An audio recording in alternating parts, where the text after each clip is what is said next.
Alright, no crazy loading screen today. Hello everybody, welcome to another episode of Let's Play The Legend of Grimrock. Today we are going to finish the castle. We're going to have a pretty insane cliffhanger and all kinds of awesome fun things are going to happen. I actually have no real understanding of how long this video is going to be. A lot of you guys left many comments. We're going to go back down to the previous floor first of all just to grab a secret we missed. Indeed, one of the only secrets remaining in the game. Now this won't pop our achievement for having found all the secrets, but we'll be pretty damn close. First, let's grab this little sack. This is not the secret. Just get some more food here, which is great. We're actually doing plenty fine for food. And until between the end of this episode and next episode, I'll be doing a lot of off-screen grind. We'll be equipping Tikrit with his weapon and all kinds of good stuff. But basically, I think we're okay for food unless that grind takes forever for the rest of the game. What we're going to do is come back down here into the previous floor. Now, this floor was the test chamber. This is largely what we did last episode. And you guys might remember that right at the end of the test chamber, I dropped down here and pulled this lever, which I hadn't done before. I actually didn't know where this was. I only saw this live when I was playing with you guys. And so, I began to wonder, well, how maybe this will help us find some kind of secret.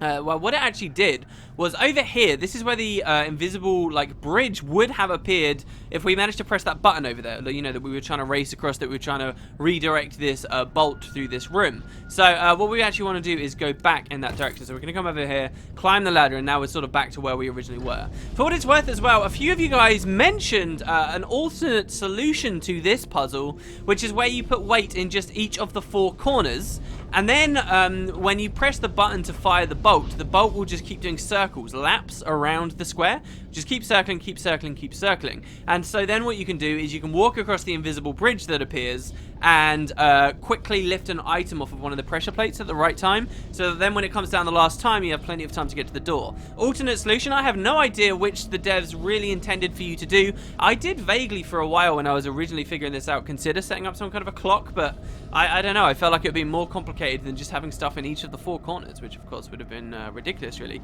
So yeah, this solution I think I prefer. Yes, we sacrifice a lot of items for it, but it allows you to very easily sort of come back through the room whenever you like.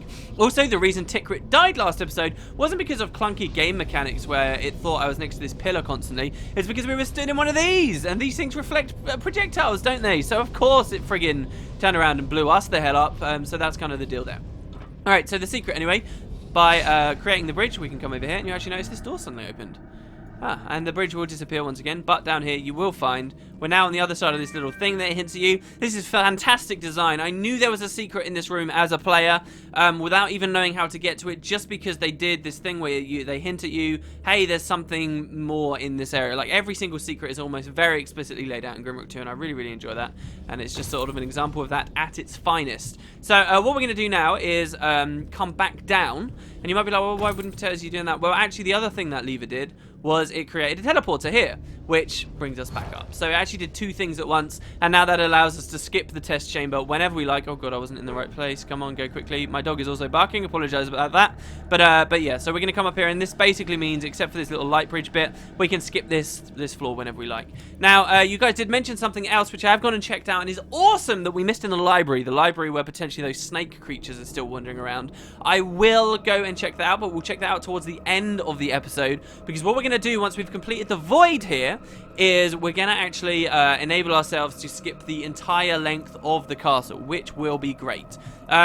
People just generally had a lot to say yesterday. There's some more ideas about how exactly we can spec our characters for the end of the game, because it's going to get quite difficult. Just know that I have taken that stuff on board, and at the start of next episode, you will see exactly what I'm planning on doing with the gear and all that kind of awesome stuff. Anyway, here we get a bunch more alchemy stuff. For the first time in a long time, we're going to find that Tikrit actually gets weighed down by stuff. Usually he's been pretty good because he's quite a strong character, but he's actually going to get weighed down. So I'm going to try and not carry stuff like this torch. We may end up having to... I'll just drop it now, screw it. And we'll use this thing. We totally went away from torchlight a long time ago, didn't we? But whatever. Okay, so the void. How do we deal with this? This is a really interesting room, and I think the devs really, maybe I shouldn't put words in their mouth, would very much have enjoyed to have a lot of chambers like this in Grimrock, but They can't really, because by having a chamber like this with so much verticality where we actually are scaling something, not through these weird arbitrary loading screens and doors. We've got some cannonballs here, which I'm not going to collect, and like stairways, but actually in this area we're going to be climbing very high, okay? And I think they'd like to do that, but they can't really because of their map system. So they're okay doing that for us now here though, because this is right near the end of the game, and so hey, who cares if we have one screen that's not even like a full size map where, you know, you can kind of play into this. Basically this is a room where you have no map. The map really doesn't help you here because there's so much verticality. Look at it, it's just mess everywhere. And we've already started climbing. There was stuff below us already. So what's the deal? Well, there's some items to collect on the floor first of all, which hopefully I've grabbed all of them now. A few of you guys were wondering about these tapestries, about attacking them. In Grimrock 1, this was a mechanic. You could actually slash away at things like this. It would reveal alcoves. There was one particular floor I got really stuck on in the original Grimrock because I couldn't figure this out when you finally got into some of the deeper temples and started discovering the mysteries of Mount Grimrock. Yeah, you could slash them away. There is none of that in Grimrock 2 though, so do not worry. It has been tested out. It's not a thing. So yeah. All right. Now what we're going to want to do really is climb, I guess. That also reminds me as well, some people were asking me, hey, why is this game called The Legend of Grimrock when Mount Grimrock totally isn't a thing? Well, there may be some more elaboration on that before we are done with things. I'll say that much. But also, one thing that I do find kind of curious is the fact that it is still the legend of something. Like we're hearing constantly about the legend of Kilhagen.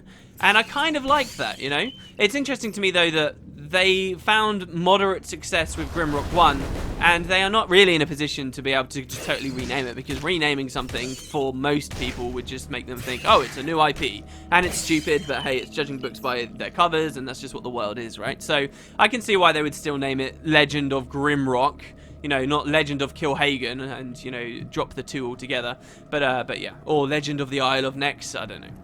Anyway, check it out. Well, they could have done that, and then the whole series could have just been the Legend of series. I don't know. Here we find that we can actually climb up, but nothing really gets us anywhere. We're still secluded from all these other platforms. There's 2 ladders that can take you here, but otherwise there's not too much going on. There is a button, though. If we press the button, it sounds like it failed and didn't do anything. However, that's not the case. Over here, you can see that indeed there is a light bridge. I wonder why they do that. Why do they set that up? Oh, God, yes, and there's fire elementals, too.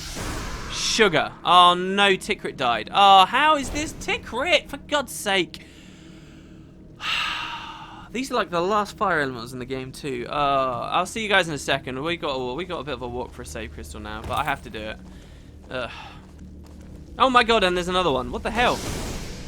Okay, we're back. So yeah, you might want to just wander around in here with the fire shield active for yourself. I mean, we have so much fire resist, but just one character. I definitely don't want to be wasting resurrection potions, for example, on stuff like that. So we're back. The save crystal wasn't even active, and that really friggin' sucks, because that meant that I just had to spend a bit of food waiting, but whatever. Oh, no, why? Why? And now he's broken his foot, Tikrit. I know I'm being a bit of an idiot, but you gotta let me in a hand here, dude. I don't want to be spending these potions like this. Oh my goodness. Oh my goodness. So that's another thing, actually, I guess I can talk about based on that idiotic move there, is the fact that this is one of the only places in the game, really, where as we climb, we're getting more and more scared of the fall damage here, like, because the heights that we're going to be dropping are going to be increasing and increasing. Here, what threw me off, of course, were these friggin' slimes that are impossible to backstab because they have the ability to attack from any direction they like. I wonder whether basically in Grimrock 1 what they had done was they'd set up the slimes who could attack from any direction, and then in Grimrock 2 they were like, hey, let's use this a bit more, and then that sort of rolled into what those squids ended up being. That would have been pretty cool. So there we go. We'll grab a bunch of arrows here, and we'll keep climbing. And so yeah, basically take it as this. Whenever you press a blue switch, you're going to unleash some fire elementals, and we need to... oh, that was brilliant. Why would he didn't even try and attack us? It's not like the ladders bug you out or anything. Okay, let's go with another one. We're going to backfire a little bit. There we go. And yeah. So let's deal with this guy. Thankfully, no one's actually getting diseased, which is great. One of the few places disease would still be a thing in this game. Definitely a much bigger thing in the previous Grimrock, I'll say that much. Disease is not the main thing to be worrying about here.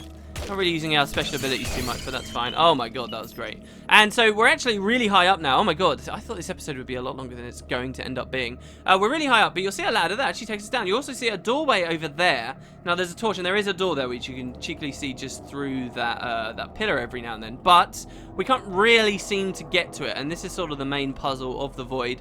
We're at the top now. So what is that? 4 floors? 5, considering the original entrance area that we were at. And so what we're going to do is start climbing down again. So we're going to go down this ladder, and then you'll find another one. You might think, oh, I'll come down again. But then you realize, oh, this actually doesn't do anything. But there's a chest there. So our main goal right now is to get to that chest. So we want to drop down onto that platform somehow. So let's climb up again. Well, we can't here because of this door here. Oh, well, this wall here. Now, we can drop down here. Now, we'll take a tiny bit of damage, but it's probably worthwhile. So there we go. And there we go. We get a chest. I actually don't know if this is going to be a mimic. Yeah. Okay, good. Fire bombs and frost bombs. Now, these are quite good. As long as Lotopath doesn't get weighed down, we can carry these. Frost bombs in particular are going to be really nice. We're going to go on a bit of a potion making spree very soon. And now, you notice this has randomly appeared, allowing us to climb straight back up instead of having to redo the whole chamber. And so there you go. In case you did this and you wondered, my original thought with these ladders was that they would just be a way to drop down twice and then, you could get back. But you're going to see in a second, once we finish this chamber, that there's really no reason to ever climb back down through this room. So we've done that. But now what? Doesn't seem like there's anything to do. Now, there are some dark corners, some dark areas, which perhaps, you can fire fireballs. So over here, for example, I thought, hey, maybe there's a pressure pad over there. As you can see, it's just solid wall. So what exactly are we supposed to do? Well, don't take for granted what you're seeing here. Yes, we pressed a switch in the room before, but you should keep your eye out for more switches. And let me just retrace our path here, right? This is where we were just after pressing the first switch, okay? And we got that other ladder there. Now, as we climb up, pay very close attention to what you see. Moving around. We're already a floor higher than the switch we pressed before. And as we climb this ladder, what does it very specifically angle us to see? Well, there's another switch back there, guys. And so we can climb up here, and you'll realize that that switch is not the original one that we pressed because we've already climbed far higher than the location that was. So all you have to do is come over here, drop down, and we're actually now, again, on another new little area that we otherwise could not have accessed. And again, that always looks kind of tempting. There's nothing there, and we get another switch. Again, it makes a noise like a fail noise, which is kind of weird. We can drop down. Oh, god damn it, that was two. No, Shannon, why? Oh, this is not a good use of potions. Fine, whatever. Okay, once we press that, we're all the way back down again. Let's climb the ladders. Oh, yeah, and fire elementals. Yes, of course, of course, of course. And they are fire elementals, just like all of the elementals except the earth ones. They can actually go up and down floors. Where the hell is the ladder? What the heck? I feel like I'm being blind. There you go. We're actually going to try and kill this one. Nice. Well done. See, that must have, like, what, 50 health? Less than that? It's here, isn't it? Jesus. Oh, it's on the other side. Okay, that's fine. Yeah, they must have such low health. I think it releases 3 each time you press one of the buttons. And again, I'm not sure. Maybe we'll see the glow, the light from one of them at some point. Our light just ran out there. There you go. There's another one. You going to come down? You going to come and try and attack us? We'll move Jonker back to Bane here. Bane is such a cool weapon, I'm sorry. Yeah, there's a lot of flavor to the other ones, and actually I think that your options are kind of fun towards the end, but still, Bane's badass. Okay, if he comes at us, we can maybe use our Frost Shock ability. Here we go, here we go, here we go. We've got to wait for him to get over the floor first, though. Oh, miss, come on. Whatever, we're injured again, we're slow again, but it's totally fine. Here we've got this now, this light bridge which has appeared from pressing that button. We can come to the end. This button's okay. It will open the door, and we come to this very, very ominous looking room.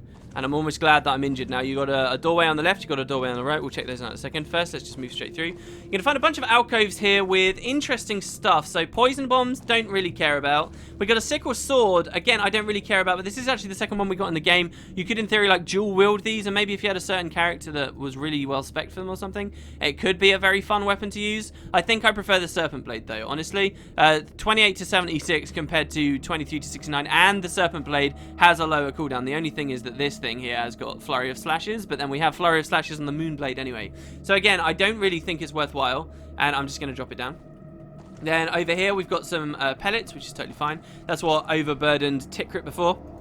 Here we have a scaled cloak, and I think I may actually want to give this to Shannon, just to bump him up, his protection up, because we're going to do some interesting things with him next episode. And ultimately, the Diviner's Cloak gives us energy regeneration rate plus 20%, but that's about it, right? So yeah, I'm going to keep it. I'm not 100% on that decision just yet, but I am going to keep it. I guess we can hit the save crystal, why not? And there we go. And over in this corner, most importantly, 2 more potions of resurrection, taking us up to a total of 10. All of which are going to be quite worthwhile to use. So that's fine. He's also a little bit weighed down. If I use perhaps, I don't know, a couple of these for strength potions. I should really be using them for dex potions. Whatever. Oh god, did I just make a thing? Yeah, let's use another. I don't know. I don't know what I'm doing, guys. What do I want with the crystal flowers? I guess we'll decide that tomorrow. Okay, there's so much RPG decisions and stuff that I have to make that I think I'm just gonna wait. We'll put the mortar and pestle over there right now, so I'm not tempted. On this side of the room, you'll find a couple of cannonballs. I think these are 3 cannonballs or 5. 5 cannonballs. And a bunch of crossbow corals too. No, we did not fire these. We don't want them either. That's fine. Pellets are going to be our main ammunition going forward. But here you do find a button with a teleporter. You press the button. You end up in like this weird area, okay? And if you turn the corner to this weird area and press this button, it opens this door and you will realize, oh god, we're back at the start of the castle. Look at this. This is the secret one that opened before. And there you go. I did promise you guys that both of these sides would open eventually. And this shortcuts you straight through the entire castle, all the way through Castle Next, so that's fine. Now, we are going to come back down here in a second. For some reason, it feels like that passageway on the left that we just opened up is shorter than the one that was on the right where we had the secret. I don't know, maybe that's just an odd perspective thing. Okay, and now what do we have lastly then over here? Well, maybe you guys can guess. We have a stairway. I'm going to end the video by going up that stairway. We also have a greater energy potion. But before we do that, I want to take you guys back into the library and show off something that I missed last episode. It's not technically a secret. It's not technically necessary for anything in the whole game, really. But it is very cool and could give us some pretty interesting discussion. So we're going to come back down. And it's best really to get back into the library from the downstairs area of the castle. Like, let's be realistic here. Otherwise, I'd have to go through all those other rooms. The teleporter room with the twitching compass and all that kind of nonsense, which is just sort of stupid. So come through. We've still got that mysterious teleporter thing in the middle. We've still got weird stuff to do with Kjellhagen. Don't feel like we're as close to the knife's edge as it may look at the moment, guys. But here, so we're going to come up this stairway. Hopefully, there's no more snake people. And what I'm going to do is, and I feel like I have to be super sneaky, I'm actually going to stealth us. I'm actually going to stealth us. Why do these freak me out so much? I don't know. I genuinely don't feel like I'm scared that easy. Do I bite my words with that? But here, so all the way over here in the library, here, I'll show you guys, I guess, as an example, this bit over here. You find sort of these dead ends with bookshelves, and I talked a little bit about how maybe you could touch one of these books to move it and open a secret door. Well, there's not quite that. But if we do have a look, if we do have a look over here at this bookshelf, you'll notice on top of these books is actually a small note. You can actually drop stuff there, or the game can drop stuff there, and then you have to pick it up and you can never place it back. So there is a note, and this is called the Ancient Map.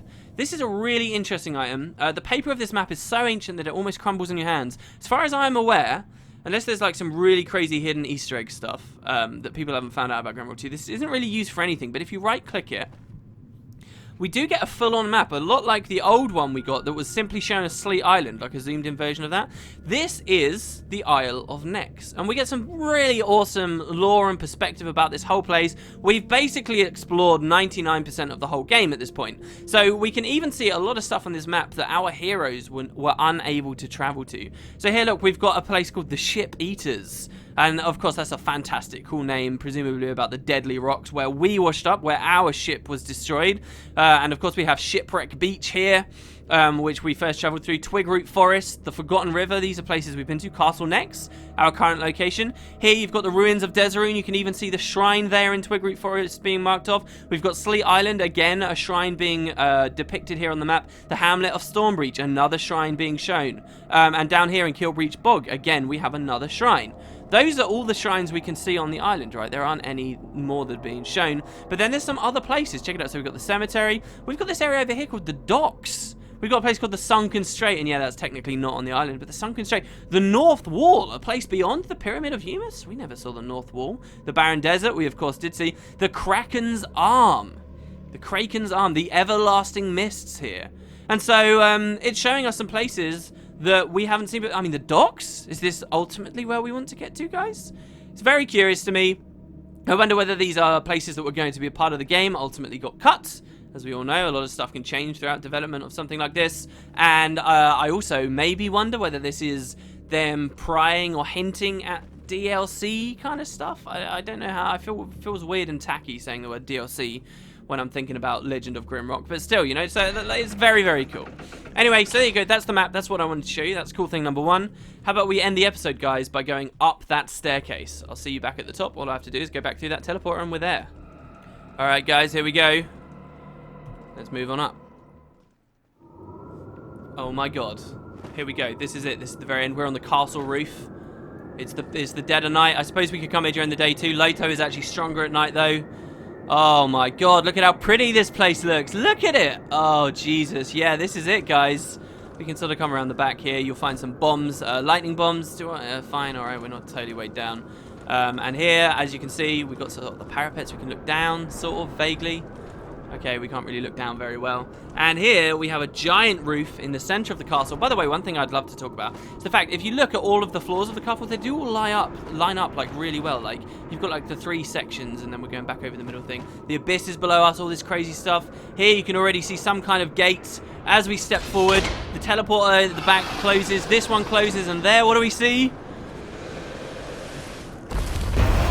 You are finally here. Good. Now let's see if you have learned anything.